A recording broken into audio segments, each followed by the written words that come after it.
Amigos, amigas, ¿qué tal? Bienvenidos y bienvenidas a una nueva edición del podcast del Comité Paralímpico, que además nos va a llevar directamente, ya lo estamos, al verano, lo que significa vacaciones para algunos o algunas, lo que significa agua, piscinas y algunas otras cosas que nos hemos ganado, que nos hemos merecido y más después de unos años tan complicados. Pero también significa deporte, como siempre, porque no para, ni los fines de semana, ni los festivos, ni las vacaciones. También significa superación, también significa reflexión. Es el momento de poder pararnos a hablar tranquilamente de lo que queremos ahora, pero sobre todo de lo que queremos para el futuro. Y de hecho, este ha sido un mes clave para esas circunstancias. Para el presente, por los innumerables éxitos que enseguida os vamos a contar, pero también para el futuro, por un repaso que vamos a dar a uno de los actos que posiblemente sea el pistoletazo de salida a uno de los mayores hitos que pueda tener el deporte para personas con discapacidad. Así que si estás en la playa, en la montaña, en la piscina, a punto de echar una siesta, viajando o simplemente tomando algo tranquilamente, que también puede haber gente trabajando y estudiando, pero esperamos que sea la de menos porque seguramente todos y todas nos hayamos ganado un descanso. Bienvenido o bienvenida a este podcast que, como siempre, busca inspirarnos y en un momento de reflexión máxima, como es el parón veraniego, pensar hacia dónde queremos ir a partir de septiembre.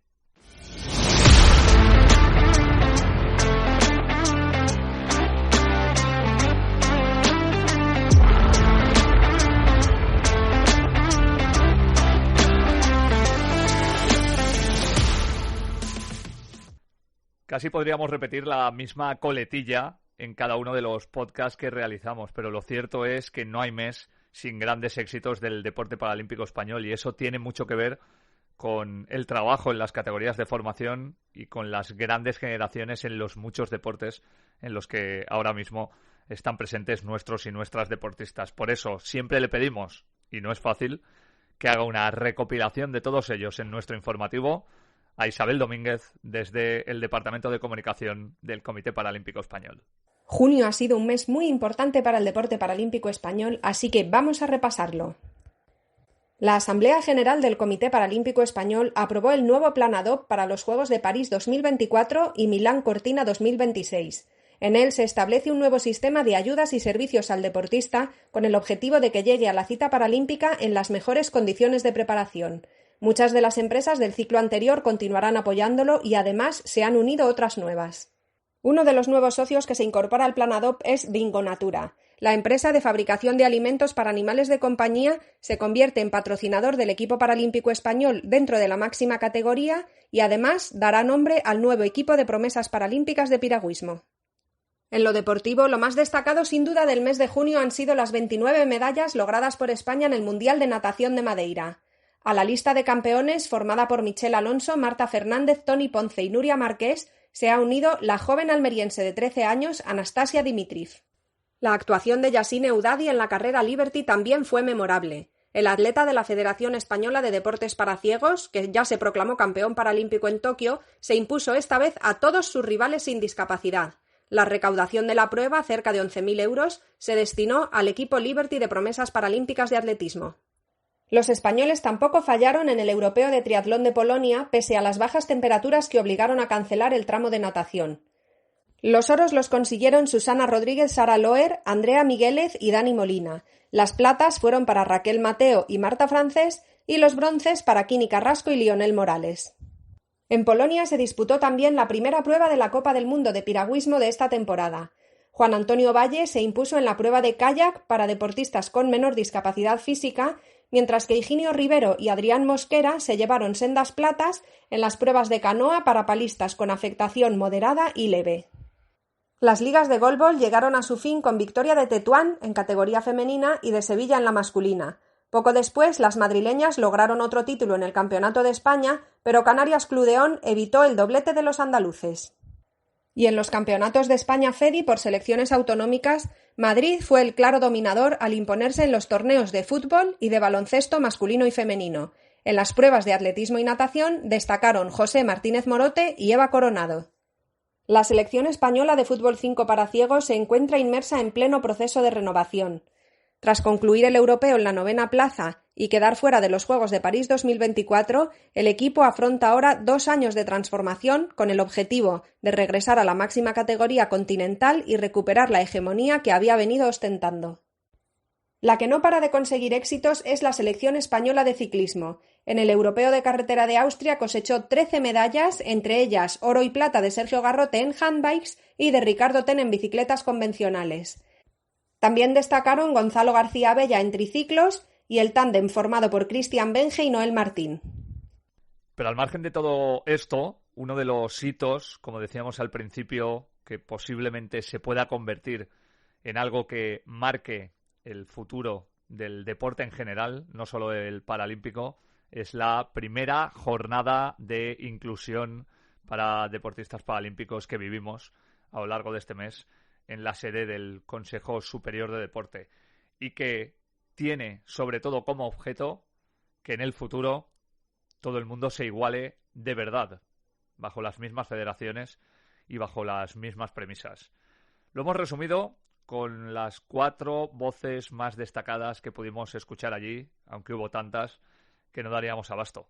Y por este orden, hablan de lo que se quiere hacer desde ya el presidente de ADESP, José Hidalgo, el presidente del Comité Paralímpico Español, Miguel Carballeda, y el presidente del Consejo Superior de Deportes, José Manuel Franco. La integración es un hecho incontestable en este país, es una obligación social del deporte español en este momento. Está recogido en la futura ley del deporte, a la que no me cansaré de decir que este es el momento y que hay que sacarla adelante, que tiene que salir fruto del consenso y que no podemos permitir el mundo del deporte el que no salga adelante. También por esto, esta ley recoge precisamente el derecho de la integración y cómo tenemos que llevarla a cabo, y por eso digo que tiene que ser importante que vaya para adelante. Aquí entiendo yo que se trata de 2 cuestiones principalmente. Una es de poner en valor las buenas prácticas que hay en nuestro país en relación al deporte paralímpico, a los procesos de integración, también para que planteemos de una forma serena modelos encontrados, y me parece que eso está muy bien. Y también me gustaría que pensáramos que esto es una forma de compartir. El compartir experiencias es crear una red donde todos podamos coger y ayudarnos y cada uno de nosotros enriquezca a otros en llevar a cabo los modelos de integración. El mundo de las federaciones, que es lo que yo represento, tenemos distintos niveles de integración en este momento. Deporte de las personas con discapacidad, con el deporte en general de la ciudadanía de este país, donde estamos en un proceso, y lo conseguiremos, de estar todos incluidos, sin diferencias. Las mujeres, los hombres, los mayores, los niños, las personas que no tenéis discapacidad y los que sí tenemos una discapacidad, vivimos con una discapacidad, pero nos encanta el deporte, necesitamos el deporte, es vital para nuestra vida y queremos que el deporte nos ayude también a hacer una sociedad mejor, un país mejor. Yo estoy convencido de que si no escatimamos, si dejamos atrás las barreras mentales, si tenemos la actitud oportuna y suficiente buena voluntad, lo conseguiremos. Estamos en un proceso de cambio. Es muy importante lo que estamos haciendo para el futuro del deporte.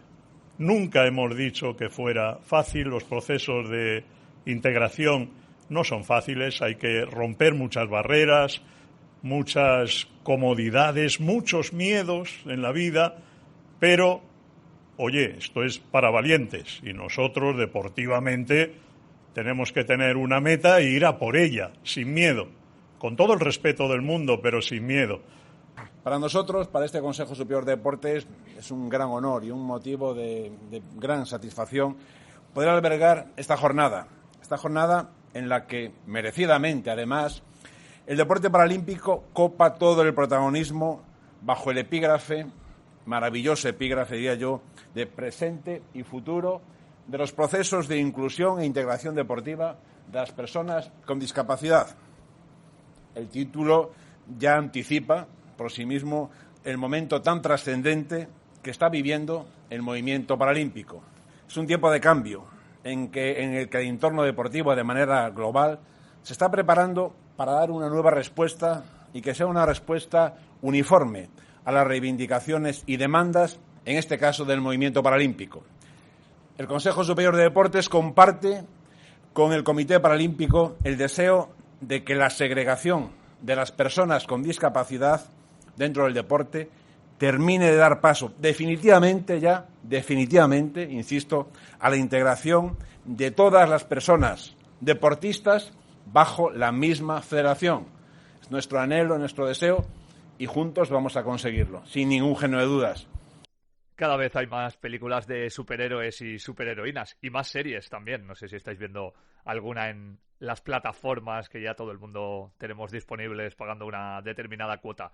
Pero más allá de esto, nosotros siempre pensamos que los deportistas y las deportistas del Comité Paralímpico no solo son superhéroes y superheroínas, sino que tendrían que explicar su doble vida. Es verdad que Clark Kent o Peter Parker intentan pasar desapercibidos, pero este no es el caso. Y por eso nosotros queremos revelarles y descubrir, más allá del deporte, qué es lo que hacen en su otra vida que la tienen y que además les permite compaginar pasiones más allá de la competición. Así que, como cada mes, Israel Íñiguez nos descubre la doble vida de una de las personas más exitosas del deporte paralímpico español. Hola, ¿qué tal? ¿Cómo estás, David? Pues hoy traemos, como a ti te gusta decir, a un mitazo a el podcast de Paralímpicos, porque vamos a charlar con una deportista que ha disputado 4 Juegos Paralímpicos, que tiene 3 medallas en su haber, 2 platas y un bronce, y nos ponemos el kimono del judo para saludar a Marta Arce. Marta, ¿qué tal? ¿Cómo estás? Muy buenas. Muy buenas, aquí estamos, muy bien. Y bienvenida al podcast de Paralímpicos. Evidentemente, tu palmarés está ahí, tus méritos deportivos están ahí, pero os traemos a esta sección para hablar algo más allá del mundo del deporte. Y es que Marta Arce, aparte de haber disputado esos 4 Juegos Paralímpicos y haber conseguido 3 medallas, le ha dado tiempo a sacarse la carrera de fisioterapia y ahora mismo a ser, como ella dice, pluriempleada, ¿verdad, Marta? Pues mira, yo además de entrenar, soy fisioterapeuta, trabajo en una residencia para personas mayores y también pues colaboro dentro del programa Trainers Paralímpicos, dentro del plan PROAD, y también doy conferencias pues a través de lo que me va saliendo por mi web, lo voy compaginando un poco todo. Como soy autónoma, pues puedo hacer tejemanejes para poder irme de concentración y bueno, con que cumpla al final con mi cometido y con mis horas, pues más o menos puedo apañarlo. Aparte de esto, he empezado este año también a estudiar educación social, porque está muy vinculado con las cosas que a mí me interesan, que tiene todo que ver pues con la inclusión y la parte de concienciación que me interesa bastante. Cualquiera que nos escuche dirá, eso es imposible, ¿no? Hacer tantas cosas, sacarse una carrera, trabajar en varias cosas a la vez, además entrenar y ir a unos juegos, pero es que no acaba ahí. Además hay que atender a una familia, Marta. Exactamente. La verdad que, bueno, al final acabas haciendo las cosas quizás no con la intensidad con la que las hacía hace 20 años. Lógicamente también es porque el cuerpo no me aguanta y tampoco estudio con el mismo entusiasmo, quiero decir, con la misma dedicación, entusiasmo siempre, muchísimo, pero con la misma dedicación con la que estudiaba cuando hice mi primera carrera. Ahora pues me matriculo de poquitas asignaturas y bueno, y si veo que no llego, pues ya me lo tomo con más filosofía, porque sí que es cierto que hay cosas en orden de prioridades que están la familia, los entrenamientos, el trabajo y al final del todo los estudios. Familia con 3 peques, todo hay que decirlo. Exactamente, sí, así es. Vamos a empezar por el tema de la fisioterapia, que fue la primera carrera que te pilló además en tu auge deportivo cuando se consiguieron esas medallas. Marta, ¿cómo explicamos a la gente el hecho de tener que compaginar el deporte de élite, como es el que tú has practicado, y además compaginarlo con los estudios? Entiendo que no será sencillo. Pues yo creo que sencillo no es, pero creo que cuando hay el suficiente grado de motivación y de interés por parte de los deportistas, siempre se habla del sacrificio que hacen los deportistas de alto rendimiento, pero yo creo que hay que ver el sacrificio como algo positivo, algo que se elige libremente y que haces con gusto. Además, yo vengo de ser deportista en una época en la que las becas no existían. Y bueno, sí que es cierto que yo empecé a hacer judo cuando estaba estudiando la carrera y recuerdo pues cosas como no ir a mi fiesta de graduación y bueno, pues ir a la escuela a hacer las prácticas hospitalarias que no me las podía saltar, estando concentrada. Recuerdo pues desayunar en el hotel, ir corriendo al hospital, hacer las prácticas, volver al entrenamiento, comer en el hotel, volver a entrenar y así. Y son cosas que las haces pues porque persigues un objetivo que era en ese momento para mí pues ser la mejor. Posteriormente has pasado también al programa de trainers paralímpicos de Fundación 11, donde digamos que trasladáis todos estos valores del deporte al mundo de la empresa, donde hacéis coaching, conferencias, o más o menos un poco de todo esto, ¿verdad? Es que yo creo que los valores del alto rendimiento deportivo, asociados a los valores que todas las personas con discapacidad tenemos un poquito de serie, especialmente si llegas al alto rendimiento, pues significa que la parte de la superación ya la has dejado atrás. Y entonces al final estás sumando un montón de valores, todos los que suman las diferencias que tenemos vitales por nuestras propias características, las personas con discapacidad, más todos los aprendizajes del alto rendimiento deportivo que son muy trasladables a las empresas. Yo creo que todos los que nos están escuchando entienden por qué eres trainer paralímpico, es decir, tienes toda la experiencia del deportista, de élite, de deportista de éxito, tienes la oratoria que la manejas perfectamente y trasladas fenomenalmente los mensajes. Con todo este bagaje, con todo lo que has hecho, con todo lo que sigues haciendo, ¿soñamos con París? Yo creo que soñar, por supuesto. Ahora es una meta complicada. Ten en cuenta que, bueno, todo ese bagaje, toda esa oratoria y toda esa experiencia van asociadas inevitablemente a una pila de años que también pasa factura. Entonces, no, la ilusión siempre se tiene. Y a veces digo, ¿pero qué hago yo a estas alturas de la vida afrontando estos retos que son para jóvenes? Pero luego pienso, bueno, que me quiten lo bailado, ¿sabes? Y se puede intentar y no pasa nada por intentarlo, porque yo creo que cuando llegas a mi edad también disfrutas simplemente de la oportunidad de luchar por las cosas. Porque es cierto, Israel, que las medallas están genial, pero las medallas no son fáciles de conseguir, no todo el mundo las consigue. Hay mucha gente con carreras deportivas excelentes y maravillosas que no consigue una medalla y eso no le quita valor a todo el trabajo, a todo el sacrificio que ha hecho, a todo el esfuerzo. Una última cosa, ¿es verdad que ahora, con esta experiencia, con esta edad, disfrutas más del camino? Pues sí, pero es lo que tiene haber quedado segunda muchas veces y luego haber incluso quedado tercera y haberme dado cuenta de lo poco que había disfrutado de mis medallas de plata. Y la rabia que me daba ganarlas, en lugar de disfrutar de esa sensación de recoger una medalla de plata y cosechar todo el trabajo, pues vivirlo como una decepción horrorosa, que ahora lo pienso mirando hacia atrás y digo, qué tonta he sido no haberlo disfrutado como si hubieran merecido esas medallas, ¿no? Y eso es algo que lo pienso ahora cuando me veo en el tatami y digo, qué suerte tengo que con las circunstancias vitales de ser mayor, de ser mami, de estar trabajando, digo, pero tengo el privilegio de estar disfrutando de esta experiencia. Pues Marta, muchísimas gracias por estar con nosotros, que disfrutes también de esta nueva aventura estudiantil, que puedas compaginar todo, el ser trainer, el ser fisioterapeuta, el seguir entrenando en el judo para llegar a París, porque desde luego eres un ejemplo para muchos deportistas y para cualquier persona de la sociedad. Que ha sido un placer tenerte en el podcast de Paralímpicos. Un fuerte abrazo y seguiremos hablando.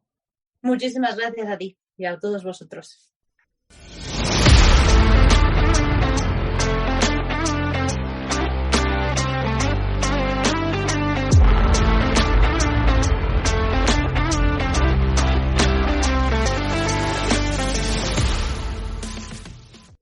Cómo el deporte cambia a las personas es evidente. Cómo cambia a las personas en la forma de ayudar a otras personas, cada vez lo es más.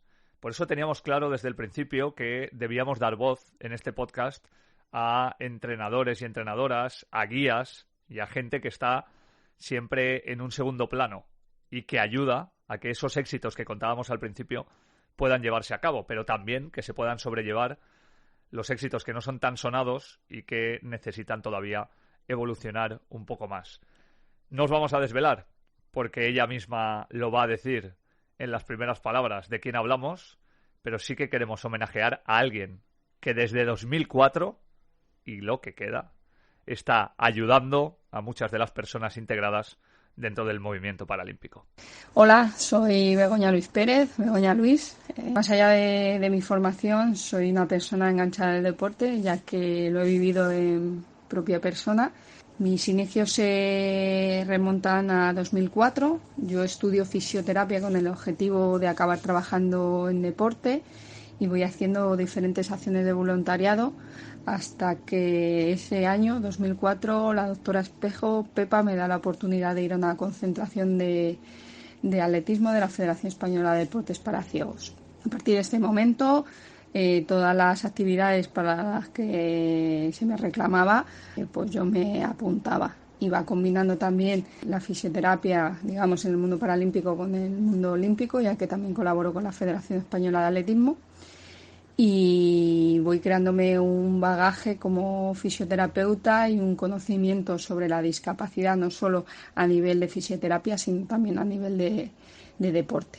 En 2008 hay un pequeño punto de inflexión. Yo conozco el ciclismo para personas con discapacidad, en este caso el tándem, porque todavía el ciclismo estaba separado por discapacidad, en una concentración previa a los Juegos. Allí, en un tratamiento por la tarde, uno de los ciclistas me dice que la ruta por donde han ido le ha parecido preciosa. Yo creo que me está tomando el pelo, porque evidentemente ese ciclista era ciego, pero me di cuenta de que la bici tiene la capacidad de transformar el movimiento en belleza y eso a mí me impresiona. Posteriormente, en 2009, cuando el ciclismo es integrado en la Federación Española de Ciclismo y con ello todas las discapacidades elegibles por la UCI, conozco a Juanjo Méndez, que es un ciclista que ha perdido un brazo y una pierna, y me pregunto cómo es capaz de montar en bicicleta. En ese momento se lo pregunto a Félix García Casas, que es el seleccionador nacional, y me dice que muy rápido. Pero lo que realmente me impresionó es conocer a Aitor Oroza, que es un ciclista con una parálisis cerebral bastante acusada, una marcha muy poco funcional, que andar 20 metros le cuesta mucho, tropieza, incluso se cae, pero es capaz de montar en bicicleta 45 kilómetros. Y ahí me di cuenta de que a mí en la universidad me han estafado porque nadie me había hablado de la terapia de la bicicleta, ¿no? Que es capaz de transformar a una persona con movilidad de reducción en una persona de gran movilidad. Entonces, para mí eso es una revelación y me meto mucho dentro del mundo de la bicicleta. Entonces, en ese momento pienso que todas las personas con discapacidad deberían montar en bici por sus beneficios. Y por otro lado, soy una persona que disfruta mucho de la competición. Siempre me ha gustado mucho competir a mí, me ha gustado mucho ponerme nerviosa previo a la competición, me ha gustado ver competición y me ha gustado mucho trabajar en competición. Por lo tanto, decido formarme. Me saco todos los cursos de directora de la Federación Española de Ciclismo e incluso he llegado al máster de alto rendimiento para ahondar más mis conocimientos en ciclismo.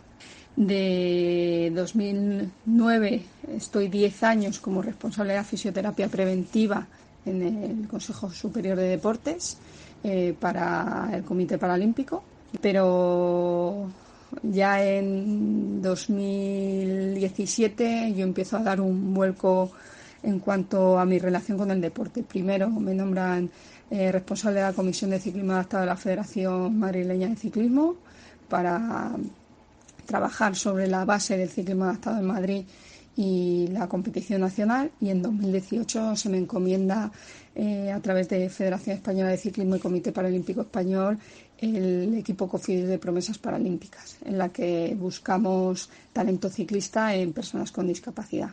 Estamos muy satisfechos con el programa, seguimos trabajando en ello. Hemos llegado a que 5 de nuestros ciclistas alcancen el top 8 mundial. Tenemos una asignatura pendiente que es llamar la atención de las mujeres al ciclismo y, por otro lado, el fomento del ciclismo inclusivo en las categorías menores. Ya tenemos a lo largo de la geografía española a niños incluidos en las categorías de escuela que disfrutan de la bicicleta con niños y niñas sin discapacidad. Y esta soy yo. Siempre buscamos leyendas para cerrar nuestro podcast del Comité Paralímpico Español y en realidad hay tantas que muchas veces nos es difícil decidir con quién hablar porque tenemos muchas ganas, no solo de conocerles y reconocerles, de recordarles, sino también de poner en valor lo que hicieron. Ya hemos hablado muchas veces en esta sección que hubo pioneros y pioneras cuando no todo era tan sencillo, por decirlo de alguna forma, no había tanto impacto mediático, tantas ayudas, ya pusieron en marcha el movimiento paralímpico de una manera que seguramente gracias a ese inicio estamos llegando a las cotas que estamos teniendo en estos momentos. Y como siempre me fío más, no porque sea algo mayor que yo, que no es mucho, sino por su enorme sapiencia del de comunicación del Comité Paralímpico de Luis Leardi, es él quien me va sugiriendo, y yo le digo en realidad que sí a todos, porque con todos y con todas tengo ganas de hablar. Así que desvelamos ya el misterio. Luis, muy buenas. ¿Con quién vamos a tener la suerte de hablar este mes? Pues muy buenas a todos y vamos a hablar del que muchos consideran el deporte rey de los Paralímpicos, el baloncesto en silla de ruedas en esta ocasión. Y si hablamos de pioneros en este deporte, pues nos viene un nombre propio indiscutiblemente a la cabeza. Es Antonio Henares. ¿Cómo estás, Antonio? Hola, buenos días. Perfecto. Aquí pasando un poco de calor, pero es lo que tiene estar aquí cerca de Málaga. Pues Antonio fue nuestra primera estrella española del baloncesto en silla de ruedas y fue considerado uno de los mejores del mundo de este deporte, si no el mejor, durante una dilatada trayectoria que va desde finales de los 70, durante los 80, los 90 y parte de los 2000. Con el equipo de su Málaga natal, el Ademi, consiguió 12 títulos de Liga y 9 de Copa, y después, cuando fichó por el potente Fundosa 11 de Madrid, el actual Ilunion, cosechó otras 10 ligas y 7 copas más, y, o sea que tiene un montonazo, y también la ansiada Copa de Europa en el año 97. Y en cuanto a Juegos Paralímpicos, pues impresionante su palmarés también, porque tuvo 5 participaciones en Juegos Paralímpicos desde 1980 hasta 1996, y en las 5 ocasiones fue el máximo anotador del torneo paralímpico. Y bueno, en cuanto a resultados de equipo, el 4º puesto de los Juegos de Atlanta 1996 fue el más destacado. Bueno, pues este impresionante palmarés es el del protagonista que tenemos hoy, Antonio, y quería yo empezar preguntándote, pues así, por el principio, ¿cómo era esa liga de baloncesto en silla de ruedas en el año 1976 cuando empezaste tú con la Ademi de Málaga?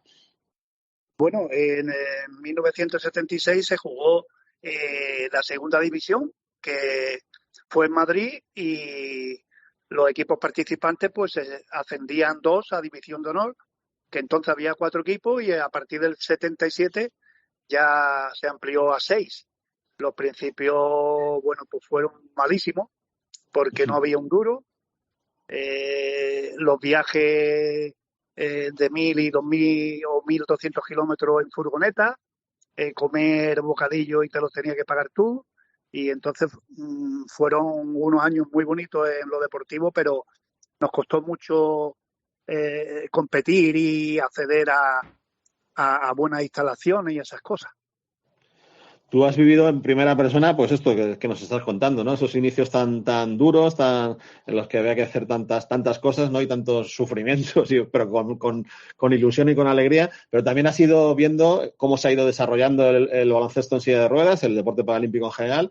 Y, por ejemplo, pues yo quiero contar que Antonio fue uno de los primeros paralímpicos mediáticos dentro del poquito caso que nos hacían en aquellos tiempos a los deportistas paralímpicos, pero recuerdo haberlo visto en medios de comunicación, sobre todo cuando en 1988 le fichó el equipo de Roma y bueno, te fuiste para allá, para Italia, y te convertías, por tanto, en el primer profesional de este deporte que nosotros sepamos, ¿no? En nuestro país seguro. Y bueno, ¿qué recuerdas de esta experiencia italiana?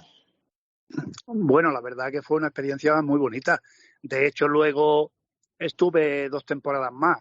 Estuve en la 90-91 y 91-92. Luego repetí, pero lo de 1988 fue porque en Italia el deporte en silla de ruedas se vivía mucho más que en España, y te pagaban un dinero considerable. O sea que allí el deporte, por lo menos hacia mí, era profesional. Luego mis compañeros cobrarían menos o no sé, pero vamos, yo tenía una ficha bastante importante para para aquellos tiempos, y la verdad que fue una experiencia muy bonita. Tengo una cierta curiosidad porque al final, como decía Luis, estamos hablando de que el baloncesto en silla de ruedas posiblemente haya sido el gran impulso del deporte paralímpico por muchas circunstancias. Y él te preguntaba por los inicios, porque no había un duro, por los viajes. Yo te quiero preguntar por el equipamiento. No sé si ves ahora las sillas y cómo se juega también un poco la preparación física. Y me gustaría saber cómo jugabais vosotros y sobre todo en qué circunstancias, porque estamos hablando de hace casi 50 años y obviamente ni los materiales ni los avances técnicos eran los que tenemos ahora. Bueno, pues la verdad es que nosotros empezamos a jugar con sillas de hierro, que cada silla pesaba 25 kilos y cuando se partía había que soldarla y se le ponía una pletina de hierro. O sea, tú imagínate una silla, pues casi podía pesar 30 kilos. Entonces, claro, no es lo mismo ahora que las sillas suelen pesar 10. De hecho, la mía que tengo yo actualmente estará por 10 kilos como mucho, o incluso menos, porque es todo de titanio y las ruedas son unas ruedas los radios son como de goma, o sea, es algo increíble lo que ha avanzado. Pero bueno, aquellos tiempos también hay que recordarlo por la parte buena. Te divertías en los viajes, intentaba que fuesen lo más ameno posible, porque eran 14, 15, 20 horas de viaje y en furgoneta. Y bueno, pero te llevas la parte buena, bueno, los títulos y los amigos que conoces y los países que conoces, y eso se lo debo todo al baloncesto. ¿Y cómo son o cómo fueron aquellos juegos? Teniendo en cuenta lo que habrás visto en los últimos Juegos Paralímpicos, quizá no tanto Tokio por la situación de la pandemia, pero sí por el resto. ¿Cómo fue, por ejemplo, tu primera vez en unos juegos a nivel de viajes, a nivel de instalaciones, a nivel de encontrarte con atletas de todo el mundo, a nivel de estar en la villa, a nivel de repercusión? ¿Cómo se recuerda eso viendo ahora esa casi igualdad que podemos tener entre los Juegos Olímpicos y Paralímpicos? Bueno, la verdad que te da un poco de pena, ¿no? Porque ahora, no los Juegos de Tokio, he estado viendo europeos de baloncesto en silla de ruedas y incluso mundial, que lo ha dado Teledeporte. Eso en mi tiempo, pues nada, yo cuando empezó un poquito el deporte fue a partir de los Juegos de Barcelona, que ahí sí que hubo bastante cobertura, incluso la televisión catalana ha televisado los partidos, y entonces ahí fue cuando despegó un poco el baloncesto en silla de ruedas, pero nada que ver cómo es el actual, y que ahora prácticamente hay muchísima gente, muchísimos jugadores que viven del baloncesto, y eso en mis tiempos era muy difícil. De regreso de la aventura italiana, empezó una aventura súper importante aquí en España, que fue la creación de un super equipo, como era el Fundosa 11 de Madrid, el actual Ilunion. Y bueno, en esa etapa sí que has vivido un poco la profesionalización, ¿verdad?, del baloncesto en silla de ruedas. ¿Cómo ha sido esa etapa? Sí, bueno, eso ya fue a partir de Barcelona 92, el baloncesto ya subió bastante. Y en el 94 se creó Fundosa y bueno, normalmente hicieron una cosa muy buena, que fue reunir prácticamente a la selección española en un equipo, y entonces dio unos frutos increíbles a nivel de selección, que fue cuando se consiguió a nivel de equipo ganar la Copa de Europa tan deseada, y luego a nivel de selección llegamos a quedar subcampeones de Europa. Antes de la última pregunta de Luis, te quiero hacer yo una en la que tengo curiosidad, que hablabas antes de las sillas de ruedas de 30 kilos y las de ahora de 10. Al margen de que nos hayas explicado fuera de micro que quieres volver a hacer un poco más de deporte, yo estoy seguro de que tú sacas bíceps y aún lo tienes. Porque haber movido tanto peso durante tanto tiempo, me imagino que en el cuerpo se acaba notando, ¿no? Aunque uno tenga épocas de mayor inactividad. Sí, la verdad es que cuando te veía la gente, a mí me decían si iba al gimnasio. Digo, no he pisado en mi vida un gimnasio. Y era claro, los principios fueron 4 o 5 años de este tipo de sillas, que se te partía y soltaba el hierro, claro. Ya moverte con sillas de esas, y entonces cuando iba al extranjero, yo me acuerdo los holandeses, los franceses, que te pasaban y decías, coño, ¿cómo corren? Claro, probaban las sillas de ellos luego y era la mitad menos. Pues ya cuando ya fuiste acabando de tu etapa más competitiva de alto nivel, saliste de Fundosa, estuviste en Valladolid también unos buenos años y luego parece que no terminabas de retirarte, ¿no? Pues has seguido jugando en Alcalá de Henares, en Marbella, en Vélez Málaga, en Sevilla, hasta hace poquito, ¿no? No sé si todavía sigues ahí haciendo unos pinitos en el baloncesto en silla de ruedas. No, la verdad que a raíz de la pandemia lo dejé porque mi último club fue Marbella, teníamos ahí formado un equipo en plan peña, o sea, por entrenar y jugar partidillos amistosos, pero eso con la pandemia también se perdió. Entonces ahora ya te digo, cuando termine ya el verano y eso, pues ya buscaré algo para empezar a hacer algo de deporte. Es que el problema que tengo en Vélez Málaga, que es donde está el equipo de Vélez, y de mi pueblo es que me coge a 100 kilómetros. Entonces también me lo tengo que pensar, pero bueno, algo haremos. Para eso Claro. tengo también aquí, en mi pueblo tengo el pabellón de mi pueblo que también tiene mi nombre, que es otro logro que he conseguido. Pues ha sido un placer, Antonio, compartir contigo estos recuerdos y, bueno, pues sobre todo también seguir mirando al futuro, de que seguro que va a ser esplendoroso para el baloncesto en silla de ruedas y nada, desearte lo mejor a ti. Vale, pues muchas gracias y aquí me tenéis para lo que queráis. Un abrazo, amigo. Escuches esto en junio, en julio o quién sabe si en septiembre. Queremos agradecer, como siempre, que hayas estado ahí al otro lado y te contamos que, como el deporte no para, nosotros tampoco. Cada mes tenemos una cita. El último jueves, antes de que finalicen los 30, 31 o 28 días, estaremos aquí para poder contar todo lo que ocurre en el deporte paralímpico, en el mundo del deporte de las personas sin discapacidad, para hacer historia con la gente que es necesario y que vale la pena recordar y para poco a poco ir creando una cultura que esperamos que dentro de nada tengamos que dejar de lado, porque como decíamos al principio, si la integración acaba siendo posible, ya no tendrá sentido hablar de deporte olímpico y de deporte paralímpico. Hasta pronto y que disfrutéis del verano.